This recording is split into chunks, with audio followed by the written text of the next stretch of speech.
Darshan plan ಹೇಗಿತ್ತು ಹಾಗಿದ್ರೆ ಕೇಸಿಂದ ತಪ್ಪಿಸ್ಕೊಳ್ಳೋದಕ್ಕೆ? ಅದರ ಎಕ್ಸ್ಕ್ಲೂಸಿವ್ ಮಾಹಿತಿಯನ್ನ ಏಷ್ಯಾನೆಟ್ ಸುವರ್ಣ ನ್ಯೂಸ್ ನೀಡ್ತಾ ಇದೆ.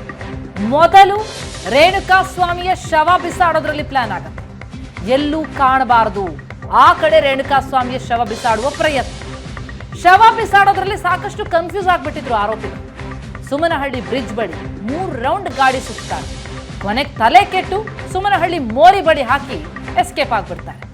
ಅವರು ಮಾಡಿದಂತಹ ಈ ಎಡವಟ್ಟಿನಿಂದಾಗಿ ಶವ ಪತ್ತೆಯಾಗತ್ತೆ, ಆರೋಪಿಗಳು ಸಿಕ್ಕು ಬೀಳ್ತಾರೆ. ಶವ ಪತ್ತೆಯಾಗ್ತಾ ಇದ್ದಂತೆ ನೆಕ್ಸ್ಟ್ ಸ್ಟೆಪ್, ಮೂವರನ್ನ ಶರಣಾಗುವಂತೆ ಸೂಚನೆ ಕೊಡಲಾಗುತ್ತೆ. ಕೊಲೆ ಮಾಡಿದ್ದಾಗಿ ಶರಣಾಗಿದ್ದಂತವರು ಒಪ್ಕೊಳ್ತಾರೆ. ಗಿರಿನಗರದ ಮೂವರು ಹಣದ ವಿಚಾರವಾಗಿ ಕೊಲೆ ಮಾಡಿರೋದಾಗಿ ಒಪ್ಕೊಳ್ತಾರೆ. ಆದ್ರೆ ಪೊಲೀಸರು ತಮ್ಮ ಯೂಶುವಲ್ ಸ್ಟೈಲ್ ನಲ್ಲಿ ವಿಚಾರಿಸಿದಾಗ ಸತ್ಯ ಬಯಲಾಗಿ ಹೋಗುತ್ತೆ. ಈ ರೀತಿ ಹಂತ ಹಂತವಾಗಿ ಎಸ್ಕೇಪ್ ಆಗೋದಕ್ಕೆ ಪ್ಲಾನಿಂಗ್ಗಳು ನಡೀತಾ ಹೋದವು. ಕಿರಣ್ ನಮ್ಮ ಜೊತೆ ಸಂಪರ್ಕದಲ್ಲಿದ್ದಾರೆ. ಕಿರಣ್, ತಾವು ವಿವರಿಸ್ತಾ ಇದ್ರಿ ಯಾವ ರೀತಿಯಲ್ಲಿ ಸಾಕ್ಷ್ಯ ನಾಶ ಜೊತೆಗೆ ಈ ಪ್ರಕರಣದಿಂದ ತಪ್ಪಿಸ್ಕೊಳ್ಳೋದಕ್ಕೆ ಪ್ರಯತ್ನಗಳಾದವು ಅಂತ. ಎಲ್ಲಿ ಸಿಕ್ಕಾಕೊಳ್ತಾರೆ, ಎಲ್ಲಿ ಸಮಸ್ಯೆ ಆಯ್ತು, ಯಾವ ಎಡವಟ್ಟು ಈಗ ಇಡೀ ಗ್ಯಾಂಗ್ ಈ ಪ್ರಕರಣದಲ್ಲಿ ಸಿಲುಕೊಳ್ಳುವಂತೆ ಮಾಡ್ತು ಅಂತ? ಖಂಡಿತ ಪ್ರತಿಮಾ, ದರ್ಶನ್ ಅಂಡ್ ಗ್ಯಾಂಗ್ ಏನಿದೆ ಅವತ್ತೇ ಸಹ ಬಾಡಿಯನ್ನು ಡಿಸ್ಪೋಸ್ ಮಾಡಿದ ದಿನವೇ ಸಹ ಪೊಲೀಸರಿಗೆ ಡೌಟ್ ಬಂದಿರುತ್ತೆ. ನಾನು ಆಗಲೇ ಹೇಳಿದಾಗೆ ಪೊಲೀಸರು FIR ಮಾಡೋ ಸಂದರ್ಭದಲ್ಲೇ ಸಹ 302 ಮತ್ತು 201 ಅಂದರೆ ಸಾಕ್ಷ್ಯ ನಾಶವನ್ನು ಕೇಸ್ ಸೆಕ್ಷನನ್ನು ಹಾಕ್ತಾರೆ. ಅವ್ರಿಗೆ ಅವಾಗಲೇ ಸಹ ಗೊತ್ತಿರುತ್ತೆ ಎಲ್ಲೋ ಮರ್ಡರ್ ಮಾಡಿ ಸುಮ್ನಹಳ್ಳಿ ಬ್ರಿಡ್ಜ್ ಬಳಿ ತಂದು ಬಾಡಿಯನ್ನು ಬಿಸಾಕಿದ್ದಾರೆ ಅನ್ನೋ ಮಾಹಿತಿ ಕೂಡ ಸಿಗುತ್ತೆ. ಹೀಗಾಗಿ ಆರೋಪಿಗಳೇನಿದ್ದಾರೆ ಎಲ್ಲವನ್ನು ತಪ್ಪಿಸ್ಕೊಳ್ಳೋದಕ್ಕೆ ಎಲ್ಲ ರೀತಿಯ ಪ್ಲಾನ್ ಮಾಡ್ತಾರೆ.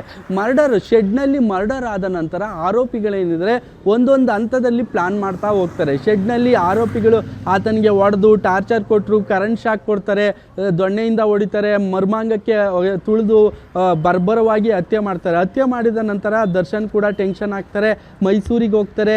ವಿಜಯಲಕ್ಷ್ಮಿ ಮನೆಯಲ್ಲಿ ಎಲ್ಲ ರೀತಿಯ ಪೂಜೆ ನಡೆಸಿ ನಂತರ ಮೈಸೂರಿಗೆ ಹೋದ ಸಂದರ್ಭದಲ್ಲಿ ಆರೋಪಿಗಳು ರೇಣುಕಾ ಸ್ವಾಮಿ ಸತ್ತಿರೋ ಬಗ್ಗೆ ಸಹ ಮಾಹಿತಿ ಕೊಡ್ತಾರೆ. ಇದಕ್ಕೂ ಸತ್ತ ನಂತರ ಆರೋಪಿಗಳು ಎಲ್ಲೆಲ್ಲಿ ಬಾಡಿ ಬಿಸಾಕಬೇಕು ಅಂತ ಹೇಳಿ ಪ್ಲಾನ್ ಮಾಡ್ತಾರೆ. ತೆಗೆದುಕೊಂಡೋಗಿ ಎಲ್ಲಾದರೂ ಒಬ್ಬ ಆಫೀಸರ್ ಕೂಡ ಅವ್ರಿಗೆ ಸೂಚನೆ ಕೊಟ್ಟು ಸಲಹೆ ಕೊಟ್ಟಿರ್ತಕ್ಕಂಥದ್ದು ಅನ್ನೋ ಮಾಹಿತಿ ಸಿಗ್ತಾ ಇರ್ತಕ್ಕಂಥದ್ದು. ಆತ ಕೊಟ್ಟ ಮಾಹಿತಿ ಮೇರೆಗೆ ಬಾಡಿಯನ್ನು RR ನಗರಲ್ಲಿ ಮಿಡಿಸಿಬಿಟ್ಟು ಬೇರೆ ಕಡೆ ತೆಗೆದುಕೊಂಡೋಗಿ ಬಾಡಿಯನ್ನು ಎಸ್ಬಿಡಿ ಅನ್ನೋ ಮಾಹಿತಿ ಕೊಟ್ಟಿರ್ತಾನೆ. ಅದೇ ರೀತಿ ಸುಮ್ನಹಳ್ಳಿ ಬ್ರಿಡ್ಜ್ ಬಳಿ ತೆಗೆದುಕೊಂಡ್ಬಂದು ಬಾಡಿಯನ್ನು ಎಸಿತಾರೆ. ಅಲ್ಲೊಂದು ಸಾಕ್ಷಿ ನಾಶ ಮಾಡೋದಕ್ಕೆ ಪ್ರಯತ್ನ ಪಡ್ತಾರೆ. ನಂತರ ಒಂದು ಸ್ಟೋನಿ ಬ್ರೂಕ್ ಹೋಟೆಲ್ ಏನಿದೆ ರೆಸ್ಟೋರೆಂಟು, ಅಲ್ಲಿ ಕೂತ್ಕೊಂಡು ಆರೋಪಿಗಳು ಪ್ಲಾನ್ ಮಾಡ್ತಾರೆ. ನಂತರ ಆರೋಪಿಗಳೆಲ್ಲರೂ ಸಹ ಸರೆಂಡರ್ ಆಗೋದಕ್ಕೆ ಪ್ಲಾನ್ ಮಾಡ್ತಾರೆ. 10 ಲಕ್ಷಕ್ಕೆ ಕೊಡುವುದಾಗಿ ಸಹ ದರ್ಶನ್ ಆಮಿಷ ಒಡ್ತಾರೆ. ಹೀಗಾಗಿ ಅಲ್ಲೇ ಸಹ ಕೂಲಿ ಕೆಲಸ ಮಾಡ್ತಾ ಇದ್ದಂತಹ ಶೆಡ್ನಲ್ಲಿ ಕೂಲಿ ಕೆಲಸ ಮಾಡ್ತಾ ಇದ್ದಂತಹ ನಿಖಿಲ್ ನಾಯಕ್, ಕೇಶವ್ ಮೂರ್ತಿ ಮತ್ತು ಆರೋಪಿ ಕಾರ್ತಿಕ್ ಏನಿದ್ದಾರೆ ಇವರೆಲ್ಲರೂ ಸಹ ಬಂದು ಸರೆಂಡರ್ ಆಗ್ತಾರೆ. ನಂತರ ಅವರಿಗೆ 5 ಲಕ್ಷ ಅಡ್ವಾನ್ಸ್ ಕೂಡ ಕೊಟ್ಟಿರ್ತಾರೆ. ಹೀಗಾಗಿ ಅಲ್ಲೊಂದು 30 ಲಕ್ಷ ಡೀಲ್ ಆಗಿರುತ್ತೆ. ನಂತರ ಆರೋಪಿಗಳನ್ನು ಹೇಗಾದರೂ ಮಾಡಿ ಸರೆಂಡರ್ ಮಾಡಿಸಿದ್ರೆ ನಾನು ಬಚಾವ್ ಆಗ್ಬೋದು ಅನ್ನೋ ಕಾರಣಕ್ಕೆ ಎಲ್ಲ ರೀತಿಯ ಸಾಕ್ಷಿಗಳನ್ನು ನಾಶ ಮಾಡಿರ್ತಕ್ಕಂಥದ್ದು. ದರ್ಶನ್ನು ಬಟ್ಟೆಯನ್ನು ತೆಗೆದುಕೊಂಡೋಗಿ ಬಚ್ಚಿರ್ತಾರೆ, ಶೂ ಅನ್ನು ತೆಗೆದುಕೊಂಡೋಗಿ ಹೆಂಡತಿ ಮನೆಯಲ್ಲಿರ್ತಾರೆ.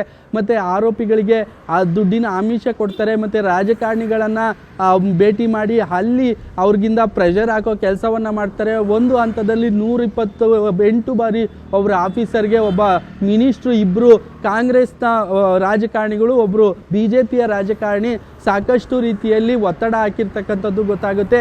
ಹೋಮ್ ಮಿನಿಸ್ಟ್ರು ಲೆವೆಲ್ವರೆಗೂ ಸಹ ಸಾಕಷ್ಟು ಒತ್ತಡ ಹಾಕಿದ್ರು ಅನ್ನೋ ಮಾಹಿತಿ ಸಿಗುತ್ತೆ. ನಂತರ ಹೇಗಾದರೂ ಮಾಡಿ ಬಚಾವ್ ಆಗಬೇಕು ಅಂತೇಳಿ ಆರೋಪಿಗಳನ್ನು ಸರೆಂಡರ್ ಮಾಡ್ತಾರೆ. ಅವರನ್ನು 3rd ಡಿಗ್ರಿ ಕೊಟ್ಟು ಪೊಲೀಸರು ವಿಚಾರಣೆ ಮಾಡೋ ಸಂದರ್ಭದಲ್ಲಿ ದರ್ಶನ್ ಹೆಸರು ಬರುತ್ತೆ. ಆ ನಂತರ ನಂದೀಶು, ಪ್ರದೋಷು, ದೀಪಕ್ ಮತ್ತು ವಿನಯ್ ಸೇರಿದಂತೆ ಎಲ್ಲ ಆರೋಪಿಗಳನ್ನು ಅರೆಸ್ಟ್ ಮಾಡ್ಕೊಂಬರ್ತಾರೆ ಕಾಮಾಕ್ಷಿಪಾಳ್ಯ ಪೊಲೀಸರು. ವಿಚಾರಣೆ ಮತ್ತು ತನಿಖೆ ನಡೀತಲೇ ಇರುತ್ತೆ.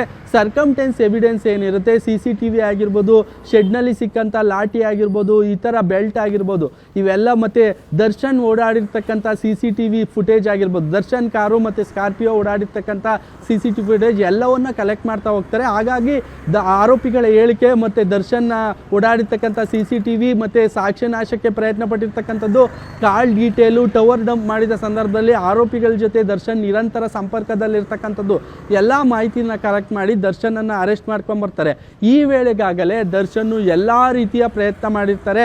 ಹಣದ ಬಲ ಆಗಿರ್ಬೋದು, ರಾಜಕೀಯ ಬಲ ಆಗಿರ್ಬೋದು, ಸಾಕ್ಷಿ ನಾಶ ಮಾಡೋದು ಆಗಿರ್ಬೋದು, ಎಲ್ಲವನ್ನ ಪ್ರಯತ್ನ ಮಾಡಿರ್ತಾರೆ. ಆದರೆ ಕೊನೆಗೆ ಅವೆಲ್ಲವೂ ಫಲಪ್ರದ ಆಗೋದಿಲ್ಲ. ಕೊನೆಗೆ ACP ಚಂದನ್ ಕುಮಾರ್ ನೇತೃತ್ವದ ತಂಡ ಮೈಸೂರ ರಾಡಿಷನ್ ಹೋಟೆಲ್ನಲ್ಲಿದ್ದಂಥ ದರ್ಶನನ್ನು ಅರೆಸ್ಟ್ ಮಾಡ್ಕೊಂಬರ್ತಾರೆ. ಹೀಗಾಗಿ ಒಂದೊಂದು ಹಂತದಲ್ಲಿ ಆರೋಪಿಗಳು ಎಲ್ಲರೂ ಸಹ ಎವಿಡೆನ್ಸ್ ನಾಶ ಮಾಡೋದಕ್ಕೆ ಪ್ರಯತ್ನ ಪಟ್ಟಿದ್ದಾರೆ. ದರ್ಶನ್ ಒಂದು ಕಡೆ ಹಣಬಲದಿಂದ ಬಚಾವಾಗ್ಬೋದು ಅಂತ ಪ್ರಯತ್ನ ಪಟ್ಟಿದ್ದಾರೆ, ಮತ್ತು ಸಾಕ್ಷಿಗಳನ್ನು ನಾಶ ಮಾಡೋದಕ್ಕೆ ಎಲ್ಲ ರೀತಿಯ ಪ್ರಯತ್ನ ಪಟ್ಟಿದ್ದಾರೆ. ಇದ್ಯಾವುದೂ ಕೂಡ ಸಾಧ್ಯ ಆಗಿಲ್ಲ ಪ್ರತಿಮಾ. ಓಕೆ, ಥ್ಯಾಂಕ್ ಯು ಕಿರಣ್ ನಿಮ್ಮೆಲ್ಲ ಮಾಹಿತಿಗಾಗಿ. ಒಟ್ಟಾರೆಯಾಗಿ ರೇಣುಕಾಸ್ವಾಮಿ ಕೊಲೆ ಆದ ನಂತರದಲ್ಲಿ ಕೊಲೆಯನ್ನ ಮುಚ್ಚಿ ಹಾಕೋದಕ್ಕೆ, ಈ ಕೇಸ್ನಿಂದ ತಪ್ಪಿಸಿಕೊಳ್ಳೋದಕ್ಕೆ ಸಾಕಷ್ಟು ಪ್ಲಾನ್ ಮಾಡಿದ್ರು. ಆ ಪ್ಲಾನ್ಗಳೆಲ್ಲ ಸಹ ಉಲ್ಟಾ ಆಗಿ ಎಲ್ಲರೂ ಸಹ ಈಗ ಪೊಲೀಸರ ಅತಿಥಿಯಾಗಿದ್ದಾರೆ.